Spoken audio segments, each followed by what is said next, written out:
Assalamualaikum. Dah 2 hari saya buat pada waktu malam. 2 hari saya buat Grab ni waktu malam. Saya start pukul 3 dan balik juga pukul 3. Macam semalam macam tu lah. Saya start dalam pukul 3 lebih macam tu. Saya balik pun 3 pagi. Jadi apa yang saya dapat dalam perjalanan saya ni kan, yang buat malam-malam ni apa semua kan, adalah kebaikan dan keburukan. Jadi hari ni saya nak ceritakan kebaikannya untuk buat pada waktu malam.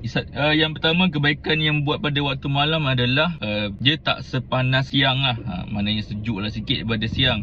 Macam sekarang ni siang kan, matahari pacak atas tu memang sangat-sangat panas. Yang kedua, saya bagi ni pandangan saya lah, saya rasa macam dia menjimatkan minyak sikit. Dia jimatkan minyak sebab apa? Kalau kita tengah hari macam ni, kita gunakan aircon ni lebih kuat daripada yang biasa kan. Tekan nombor 2 ataupun nombor 3. Bila pasang aircon lah yang lebih kuat, jemakan minyak tu lebih sikit. Jadi yang kedua adalah menjimatkan minyak. Dan yang ketiga, yang terakhir adalah jalan tak jam langsung. Macam malam tadi saya buat memang tak ada jam langsung ya. Kalau siang ni maklumlah orang bekerja apa semua. Tapi kalau malam korang bawa kereta tu langsung tak ada jam. Daripada mana semalam, daripada Ceras nak pergi ke Shah Alam tu, dalam 30 minit macam tu je. Kalau yang kebiasaannya mungkin boleh sampai ke sejam. Itulah kelebihan untuk buat pada waktu malam.